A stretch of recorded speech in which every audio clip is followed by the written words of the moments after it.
Hey, folks, welcome to LettermenRow.com. I am Jeremy Birmingham with Spencer Holbrook. As always, we are talking stuff about Ohio State football recruiting on the Ohio State Football Recruiting Podcast, brought to you by Lettermen Row and Buyers Automotive. Spencer, how are you? Are you okay? Doing well. Ready to talk some stuff. I guess that's what we do here. So I'm ready. Yeah, I think that it's important that every time we start the show, we begin with a very different tone and present ourselves in a different way. So today it's very somber. It's very serious. This is serious business. We're talking about the business of college football recruiting and Ohio State recruiting. It's something that people genuinely care about with every fiber in their being.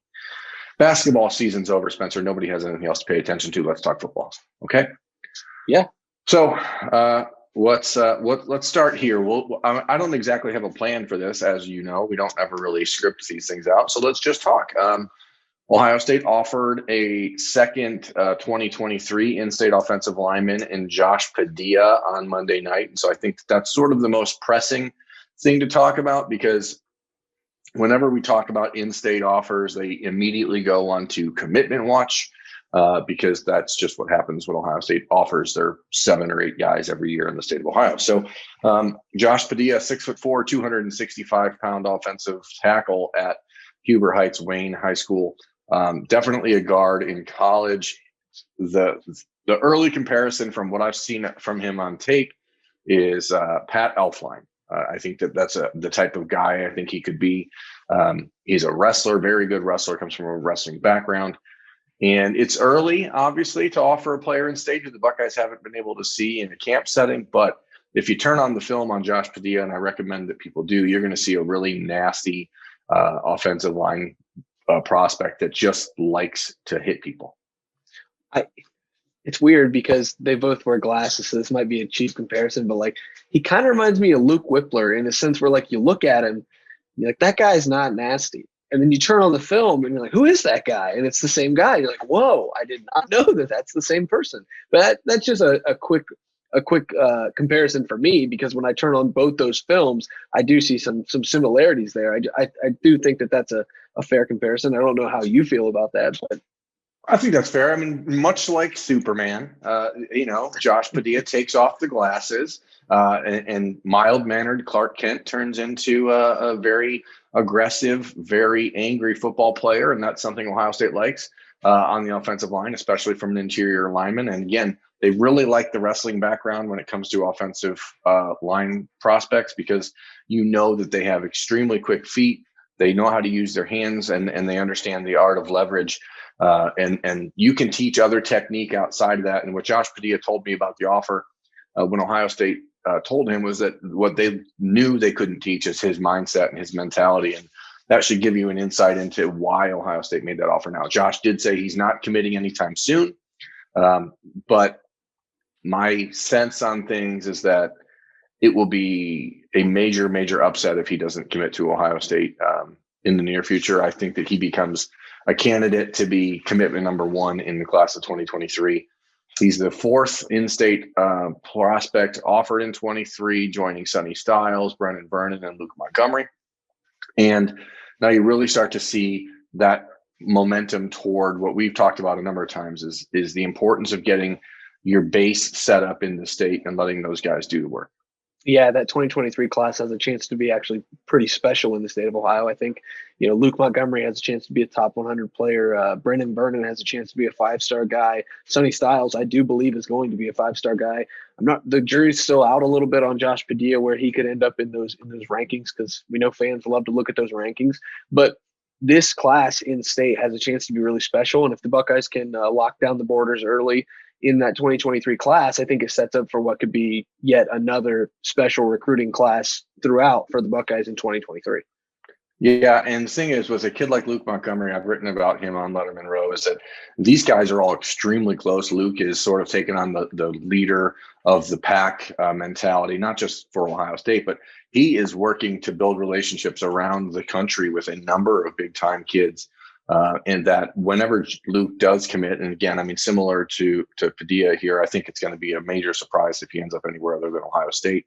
Luke may wait a little bit longer. I think maybe you could see him making a decision like October, November, but the relationships he's working on now with offensive linemen and defensive linemen around the country, especially kids like Peyton Kirkland down in Florida and Derek LeBlanc down in Florida, are going to really pay dividends, I think, down the road for Ohio State. And it's already started. Like LeBlanc announced on Twitter on Monday night that he's visiting Ohio State in early June. And you're starting to see all these little signs. And we talked about this last week on the show, Spencer, that maybe we can allow a brief ray of optimism into our conversations about the dead period actually finally gloriously coming to an end.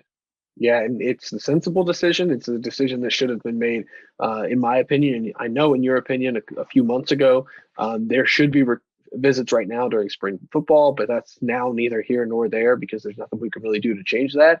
But I do think that this thing will end. If I was a betting man, I would place my money on it ending May 31st, and you can have some visits that first week of June. And I think that's huge for the sport, but more importantly, it's huge for the kids who are about to make a 4-year and a 40-year decision. Yeah, and I want to be clear about why I think that the spring practice should be open up for recruits and stuff like that. And it's very simple. Because it's going to be in other places around the country. And that's it. I mean, if Arizona, for example, I mean, Jed Fish out there, the new head coach at Arizona, is basically the practice is open for anybody. Anybody who wants to visit, anybody who wants to watch practice could just go watch practice. So why would players at Sal Point Catholic High School in Tucson, Arizona, not be able to just go and watch practice? If the ACC and the Pac-12 or the ACC, the Big 12, the SEC is allowing spring game visitors, what's going to stop a recruit from going and visiting? There's absolutely nothing. It's going to happen. It's already happening, as we saw with kids in the last year taking these self-guided visits to the cities and campuses around the country. They're going to find a way to get there. It makes way more sense to me to have it be regulated and more properly set up so that people aren't just on their own and being potentially reckless when they're there. And I don't want to ever come across like we don't understand the idea or the nature that we're in a pandemic, but there's reasonable and realistic ways that things can be handled. And as we've seen, these kids are finding loopholes. So why not just allow the opportunity to be there in a controlled manner?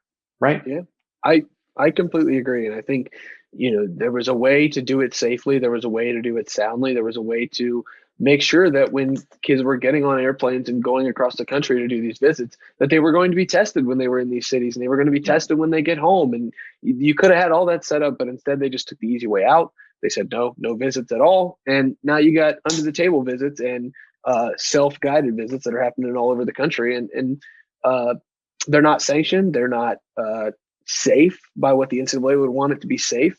And so, they kind of shot themselves in the foot, maybe rob Peter to pay Paul there a little bit.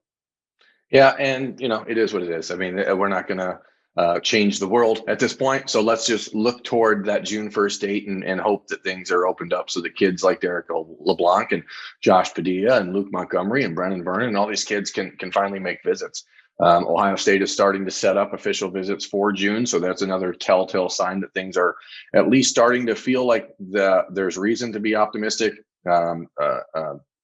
Offensive lineman Tyler Booker told me he set up his official visit for June for Ohio State. Addison Nichols said the same thing. So they're starting to get things in place. It looks like Ohio State is really ramping up toward a big recruiting weekend. I think like the weekend of June 28th. So tentatively, I think we should schedule that one as sort of like the weekend for Ohio State in June. But it's going to be fascinating to watch, Spencer, because once this dead period ends and all these kids around the country are going to be dying to get to these schools they haven't been able to get to, schools like Ohio State, Clemson, Alabama, Georgia, et cetera, Oklahoma, like they're going to be fighting tooth and nail to get those kids on campus on the same weekends. And so I think you're going to see a number of kids really start to show their hands. If they're trying to play it coy in the recruiting, I think you're going to see some hands get shown because it's going to be based really early on where these kids want to go. Georgia's setting up their big weekends. It looks like June 4th. So that's sort of what it looks like for them. Kojo Antwe will be there. Addison Nichols will be there. Tyler Booker will be there. So it's starting to really ramp up towards that way. you're going to see, as Ohio State, Alabama, Clemson, Georgia jockey for that sort of positioning in June, and it's going to help really shed some light on where things are. I think that Ohio State has made a calculated play here, and I could be wrong, and maybe they're just setting up a weekend that they think they're comfortable with. I think that June 28th weekend might be a little calculated because the big weekend at Georgia looks like it's going to be the first week of June. Then I think Alabama is having one, I think the next weekend, or Clemson. I saw some recruits are going to those two schools the next couple weekends. And then after you take 3 or 4 straight weekends of official visits, then all these kids come to Ohio State, and Ohio State gets to make maybe not the final recruiting pitch, but one of the last few, because you can only take one official to each place.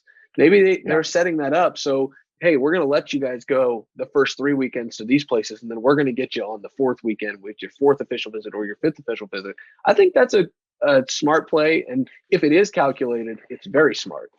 There's nothing that Ohio State does on the recruiting trail that isn't thought about ahead of time. And I think you actually might be onto something, because as I start to talk to kids about when they're going to get to Ohio State, I'm noticing a lot of the 23 prospects are talking about being there the weekend of June 4th, early in the month, and then the 22s later in the month. And maybe if Ohio State knows that Georgia and Alabama and Clemson and all these are hosting the 22s on official visits those first weekend, it allows the younger guys, the underclassmen, to come to Ohio State first and really kind of set the tone for their recruitment. So, that's maybe just us spitballing, but it's interesting because we're going to hear over these next 8 weeks just a ton of kids dropping schools' names like Ohio State, Clemson, Georgia, Alabama, LSU, Oklahoma, etc.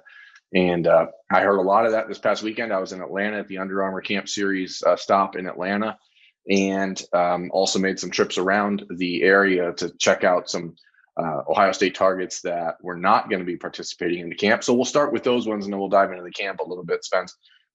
First, on Saturday, I saw Christian Miller, the 6'5", 285-pound defensive tackle at Cedar Grove High School. And he was on Bermanology on Monday. If you haven't watched that or listened to it, I definitely recommend it. He is a very unique kid, man. That was one of the more enjoyable just conversations with a kid I'd never met in person. To just be able to talk with him the way we did. He was so easygoing and comfortable in his own skin. And I talk a ton, Spencer, about like the personality type that you have to fit in at a place like Ohio State, where it is type A all the way. Christian Miller is type A. Yeah, he seemed like a very fun person to talk to and chat with. I think he called Larry Johnson Snoop Dogg. He called you the GOAT. We had some nicknames thrown around there. You just saw his personality kind of shine through during that interview, and I highly recommend it to anybody who hasn't watched it.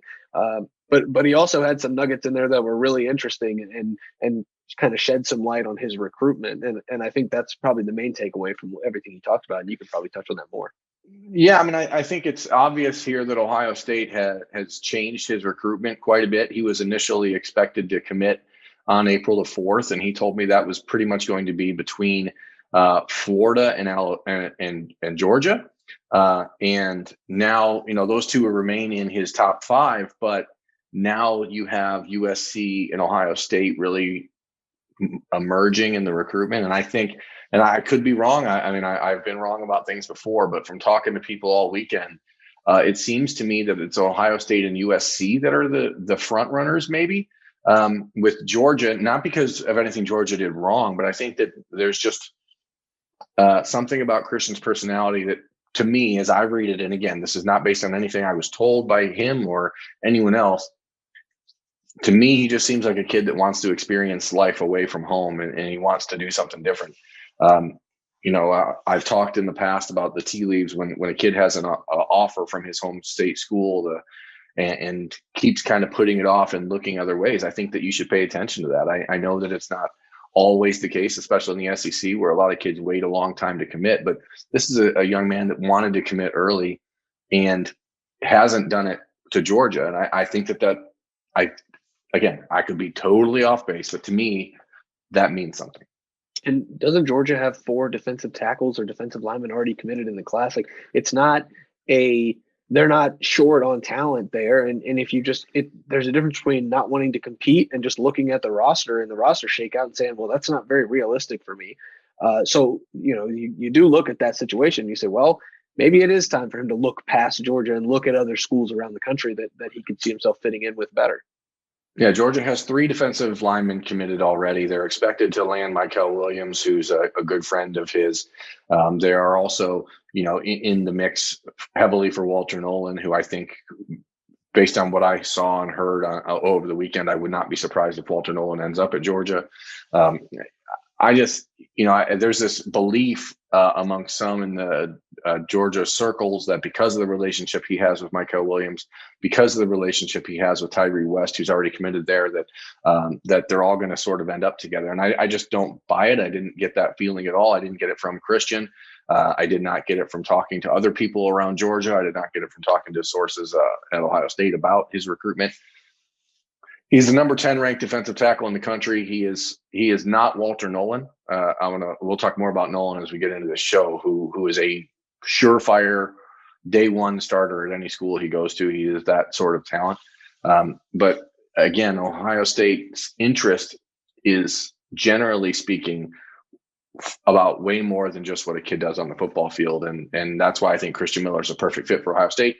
It's why I think whenever he does make a college decision, it's going to be Ohio State. My biggest concern, if I'm the Buckeyes, is how much he likes being on camera and how much he actually, thinks and believes that he's going to have a chance to be in television and movies as he gets older. And the push from USC is going to be about that. There's no doubt about it. So you just start to wonder how that sort of dynamic plays into his recruitment. Is it worth it to him to go 3,000 miles to play football, knowing that Hollywood's down the street, if he wants to mix in a acting class or something? So maybe that's not going to be a big deal for him right now. Maybe he'll realize that, I can do that in 4 years when I have a degree and I can do anything else. But I think it's going to be interesting because I just, again, I could be dead wrong, Spencer. It's happened before, but I just don't buy that he's a done deal to Georgia. Interesting enough. I think you're right more than you are wrong, Berm. Give yourself a little more credit. But I have been wrong. So I don't ever want to sit here and say like I know this is happening.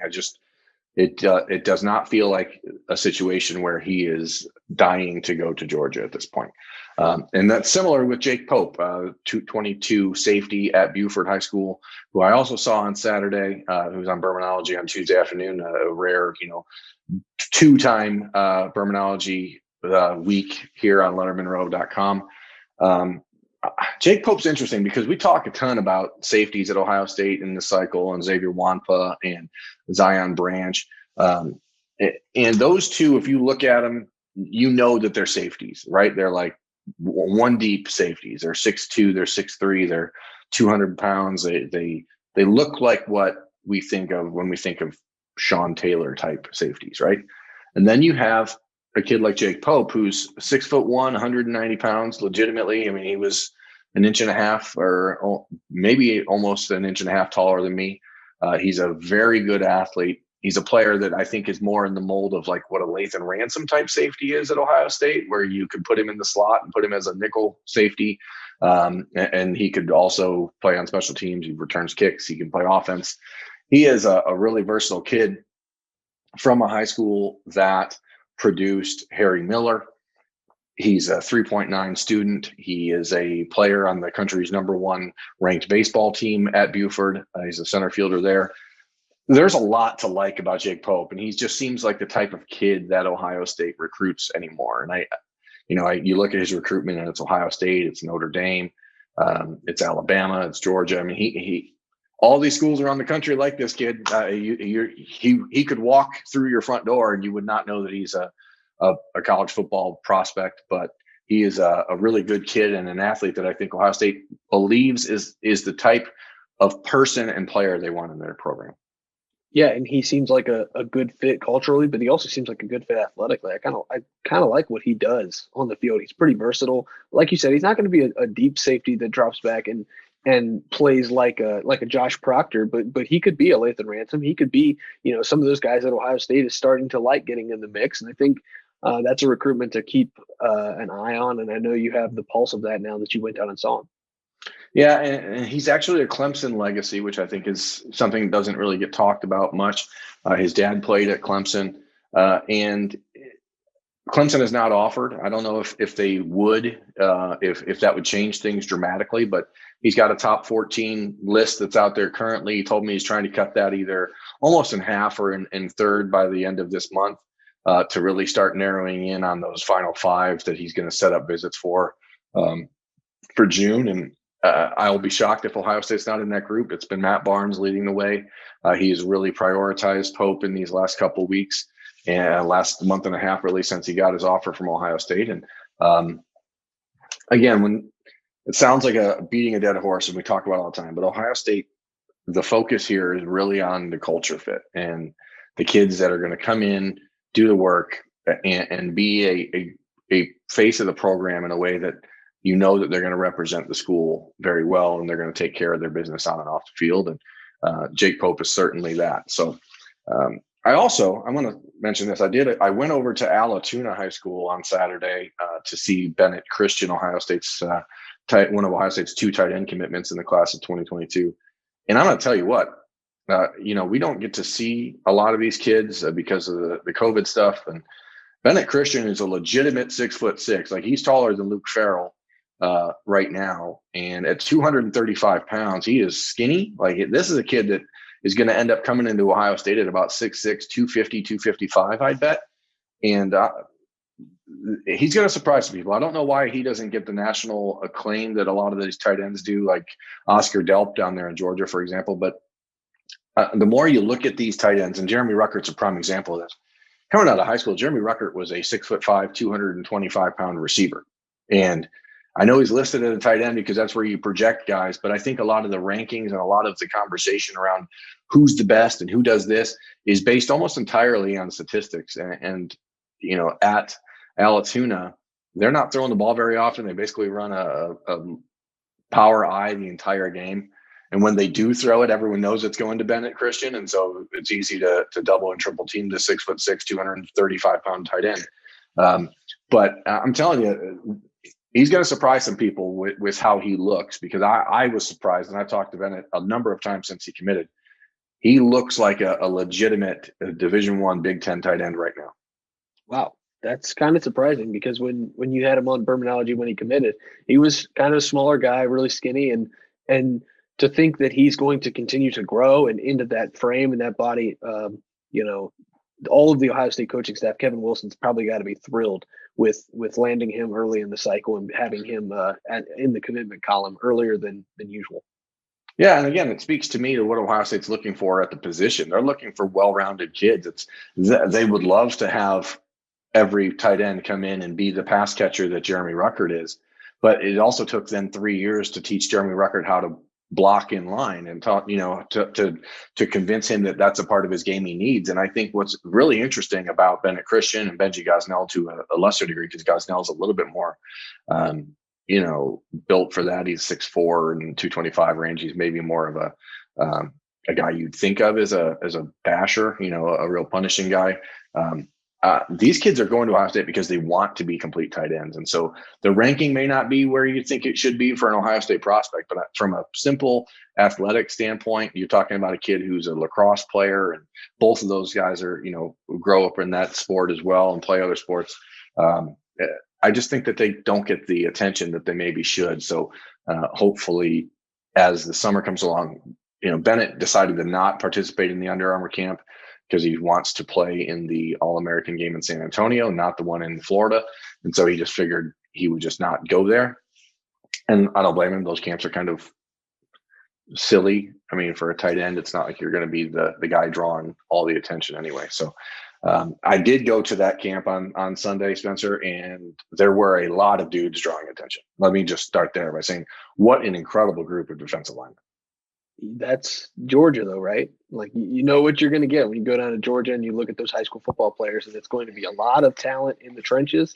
And, to be honest, I'm excited to hear about it because we haven't talked about it as much, but the defensive line class in this 2022 class, and even in 2023, is absolutely loaded, especially down south. And I know you got a lot of did some homework on him.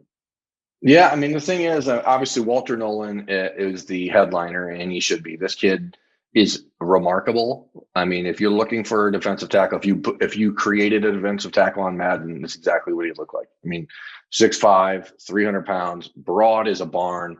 I mean, the kid moves extremely well. Like, he is everything you'd want in a defensive tackle prospect.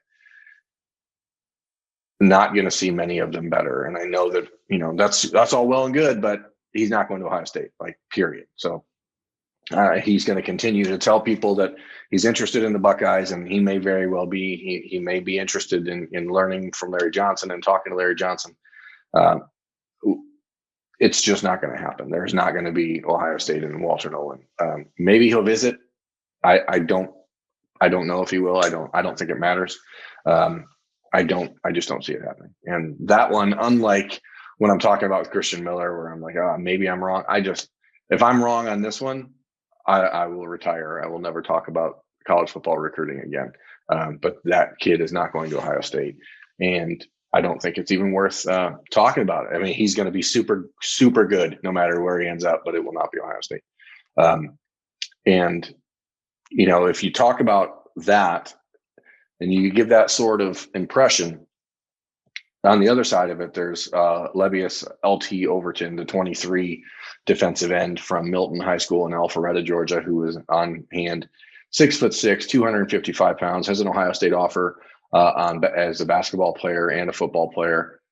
The kid moves like Chase Young. I mean, he was so effortless and quick in drills, and just a super great kid. Like, his father's an athletic director of Kennesaw State, played football at Oklahoma. Mom was a volleyball player at Kentucky. Like, this is a family that has a very deep athletic gene pool, and he has extremely well-rounded and well-meaning people around him in his recruitment. And I don't know if Ohio State can make enough of an impact to really get involved in his recruitment or not. I think it's natural to assume he's going to stay in the SEC because he's grown up down there. Grew up actually in Alabama and then moved to Georgia. Like I said, dad from Oklahoma. There's a lot of pulls. But for Ohio State, it's about, how do you get involved now? How do you get involved in the recruitment now, knowing that you can't really talk to him as much as you want to until September 1st. And Buckeyes did a great job with JT Tuamilau in the last couple of years of just building the relationship. This one is going to have to be similar, but it might be just even more uphill because of the geographics. Yeah, when you talk about going out to Washington, that's a little different than going out to Georgia and stealing number one overall prospect, because I think Levius Overton is going to be the number one overall prospect in the class, and he might do it wire to wire. He's that kind of talent, and we don't, at Lettermen Row, we don't throw around the Chase Young name very often, especially on this show. But if you're willing to do it here, you've got to be sold. He's that type of player. I mean, he had 22 and a half sacks as a sophomore. Then he went and won the state championship as a basketball player in the highest level of, the highest level of competition in Georgia. The kid has everything you want, and on and off the field, and he's going to be a battle that is it's going to be fun to watch. I mean, I don't know if it'll end up in Ohio State's favor or not. Knowing what I know of him and what I got to meet him this weekend and his mother, he's the right fit for Ohio State, and they will certainly not be. They may not win the battle, but it's not a waste of time recruiting a kid like that, because the Buckeyes obviously are building an entire program around that sort of player, and no one in the country has the reputation what defensive lineman Larry Johnson does, and so at least you have a fighting shot. Maybe not a good one, but you never know when you can throw a haymaker that surprises people, and that's a battle worth fighting for sure. I also saw Addison Nichols, who we mentioned, who set up his official visit for Ohio State in June. And again, this is maybe me, Spencer, going out on a limb compared to what I've read from other people I have a lot of respect for, who think it's a Ohio State, Georgia, Florida battle. I think it's Ohio State and Tennessee here. His mom went to Tennessee. His father's from Tallahassee originally, so it's not like he's a Georgia kid at heart. I don't know. When you talk about just personality, this kid is a nerd, and I mean that in the nicest possible sense. Like, he's a nerd. Like, he plays the ukulele. He's an Eagle Scout. He plays 3 instruments. It does Taekwondo. Like, he's 6'5", 310 pounds, and conversation with this kid is effortless and easy. And he will just ramble on about whatever question you ask. He is an open book. And the way I read it, it just seemed like to me, Ohio State and Tennessee are in a better position than Georgia right now. But again, it's not like Georgia's out. He obviously set up his official visit to UGA on the June 4th weekend. So he's clearly still interested in them. But, for Ohio State, when you're looking at the offensive line and you have Tegra Tishabola committed, you expect at this point that Emil Wagner will commit as one of the offensive tackle prospects. A kid like Addison Nichols, who, again, he's listed as the country's number 9 ranked offensive tackle. I think he's a guard. That's just my sense of things, looking at the body type, looking at the way he played on Sunday against, again, some of the country's very best defensive linemen. And it's not, I could go down a list of 20 defensive linemen that were there that are going to play in the SEC or that level of competition. And he really held his own. I thought he was a surprise to me, because I didn't really go down to Georgia with the expectation that I would think that he was not necessarily a must get for Ohio State, but I wasn't sure if he was one of those prospects that is a real deal Ohio State level guy, or someone that you just offer because he's in Georgia and you want to, beat the bush around a little bit. But that kid was a real deal. Berm, I have a question though about this, because we talk about where Ohio State targets a lot, and it seems like Ohio State's really targeting that Georgia area. Do you think that's because Georgia just can't take them all, and Ohio State's just now diving into that, or like what's going into that? Because you're naming a lot of guys from Georgia, and transplants. Number one, there's a lot of transplants. Okay, tons of transplants in that area. So it's not like Louisiana where kids are born there, they never leave, family's always there. Like, Georgia is an area that has a ton of transplants. And what you said also is correct. There are so many good players there that it is impossible for Georgia to take them all, because Georgia wants to be a national program also. So you have to consider that in their mind, maybe someone like Addison Nichols, who, if they really went all in on Addison Nichols, you probably have a 90% chance of getting him, right? Or even let's go with Christian Miller, maybe a better choice. If you go all in on Christian Miller, you have a 90% chance probably of getting him at Georgia, right? But if you're talking to him, but you're also talking to Walter Nolan, you're also talking to defensive tackles in Florida and Carolina and California and anywhere else, you open the door for these kids to go somewhere else. And I think it's just one of these things. Like, if you look at in Georgia, you can go down to the number 16 player in the country, or the number 16 player in the state of Georgia is inside the composite top 150 players in the United States in the class of 2022. Okay. 16 players in the state of Georgia are ranked inside of the 150 in the country. And if we go to Ohio,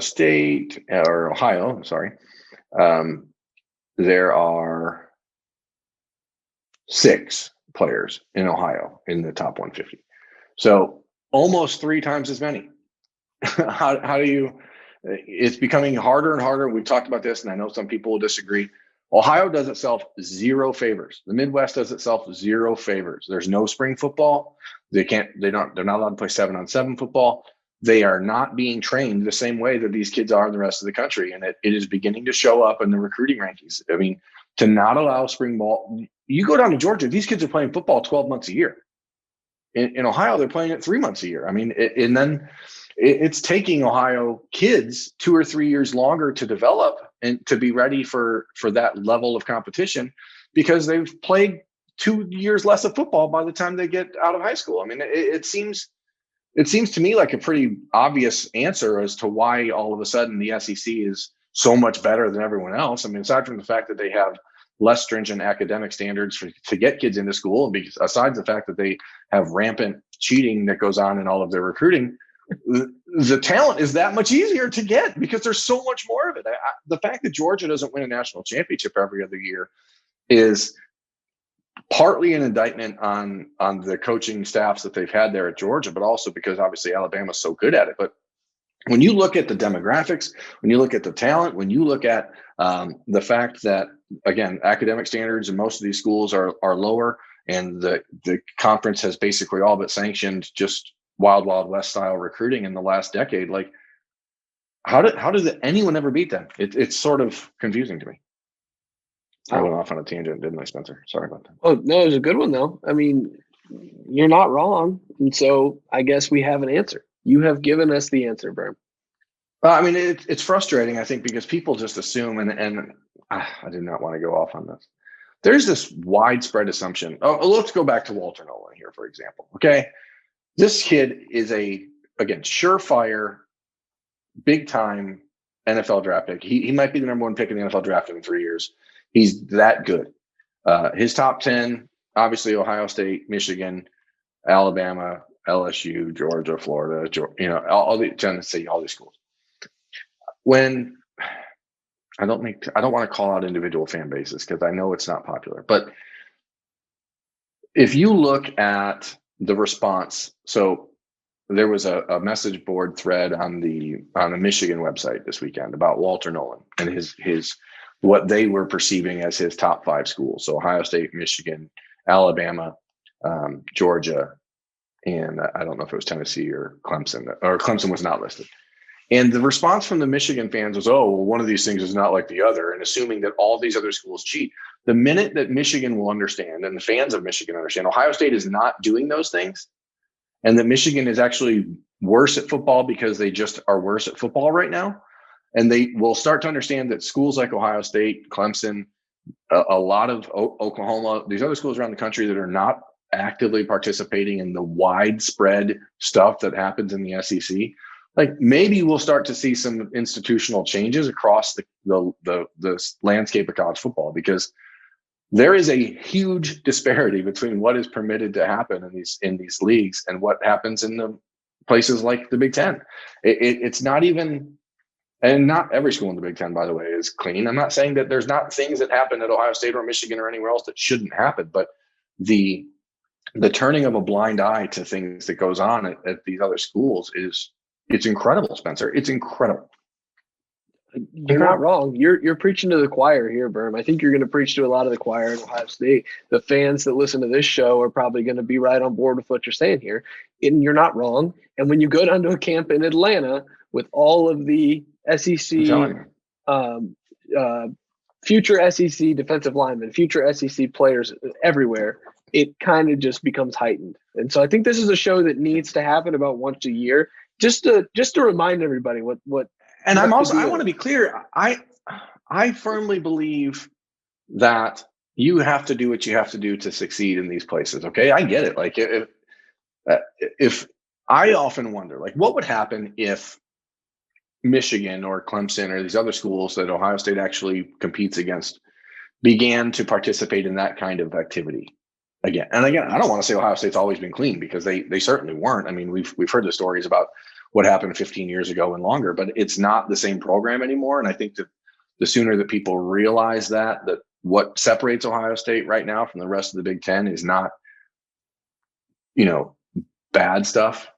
It's actually the really good stuff. They have incredible coaches and they develop players as people, and they recruit only great students from great families. And those are the things that make Ohio State better than the rest of the Big Ten right now, and the resources that Ohio State has as far as putting them in positions to win when it comes to facilities and all that stuff.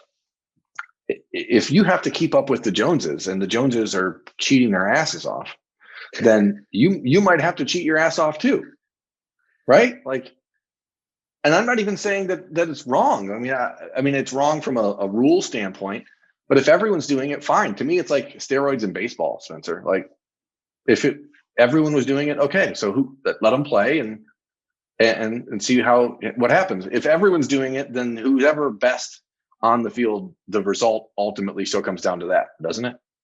Yeah. Yeah, again, like I said, you're preaching the choir here. You know this stuff better than I do, and I don't really have many things I can truly add to it, just because um, it's all true. That's just the nature Yeah, of recruiting, though, and it is frustrating, but it also is just the simple facts of life. Vern.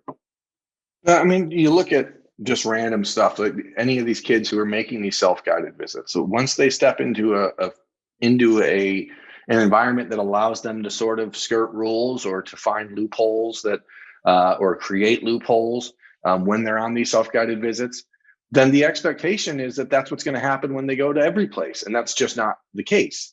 And so then you start to set up this imbalance between what should happen and what does happen, and the kids can't really be blamed for it because it's the men in charge of the program, the men and women that are in charge of the program letting it happen, that really ultimately are to blame. But then the kids end up being sort of highlighted as, oh, a problem because the kid was told, hey, go ahead and take advantage of this. We're going to let you. But it's the men and women and boosters and people in these programs that are really the issue. Whew, I didn't mean to go off on all that, but here's the deal. Atlanta, that camp was loaded with players. I got a lot of the stuff coming from that camp this week on Lettermen Row, including a defensive back that I really think Ohio State should be looking at. I'm going to create a list. I'm going to call it like 5 players Ohio State should offer from the Atlanta Under Armour camp or something like that. So look for that on Lettermen Row this week because I think that there's some names down there that really the Buckeyes need to be looking at and the Buckeyes fans need to know about. And I don't want to, do I come off as sour grapes here on this whole, because the Buckeyes obviously do pretty well for themselves. They're the number 1 ranked class in the country in 2022, the number 2 ranked class in 21. I understand that people assume that because every other team in the top 5 or top 6 is cheating their butts off, that Ohio State is too, but they're just not. And the kids around the country know that. And that's what's actually more interesting about it. They know that. So it is told to them in advance. Well, we talk about a lot of recruiting stuff, and we beat around the bush a lot when we talk about this kind of stuff. And I think about once a year, I remember last year, we just had to have an honest conversation about Ohio State versus Clemson in recruiting, and we got absolutely demolished in the comments by Clemson fans. So there's not for no reason. I mean, those are 2 teams that do it the right way. But you know what I mean? Different. The conversation du jour last year was about Ohio State and Clemson. Right now, it's all about Ohio State trying to keep up with what the SEC is doing. And so about once every 6 months or once to a year, Berm, there just needs to be some honest conversation. And I think that's what we've provided in these 30, 40 minutes today. Yeah, and I think it's important for Buckeyes fans and Big Ten fans and fans of programs that are doing it the right way to understand then when you run into these programs on the football field, there's an opportunity that you have been building a team with one hand behind your back for 3 years when they've had 4 hands building a program. And all of a sudden it becomes a much different conversation because the best player on your team might be, one of 15 dudes just like that on the other team. And that's, it becomes a very difficult thing. And I mean, if I was an administrator or a coach at one of these programs that's doing it the right way, I can only imagine how frustrated I would be and tempted to say, you know what, the NFL seems really good right now. I would like to just go coach there, please. Because that seems to me the way this is going. And it's going to be fascinating to watch how name, image, and likeness changes all these things. And maybe it levels the playing field for some schools. Maybe it just makes that gap worse because the programs that are already finding ways to funnel things find even larger funnels. I don't know, Spencer. I don't know anything. I'm done talking stuff. I'm done talking stuff today. There's no more talking stuff, but this has been talking stuff, and I apologize for all my rambling, Spencer. I know you didn't talk much today, and I'm sorry. No, it's fine. I enjoy the conversation. It's like I'm listening to a podcast, and like the other people are, except I get to respond, right? And I get to say when people are doing their dishes and listening to this podcast, and they say, "Oh, Berm is right," I actually get to voice that. So it's kind of nice. Well, thanks. I know there's going to be a lot of you out there who are rating, reviewing, liking, subscribing to this podcast that don't think I'm right. And that's okay, too. You can call me all the names you want. And again, if Walter Nolan ends up at Ohio State, I will retire from this business. I will never talk stuff again. But until then, this is Talking Stuff, the Ohio State Recruiting Podcast, brought to you by Lettermen Row and Buyers Automotive. That's Spencer Holbrook. I'm the guy that talks too much, Jeremy Birmingham. Have a good day.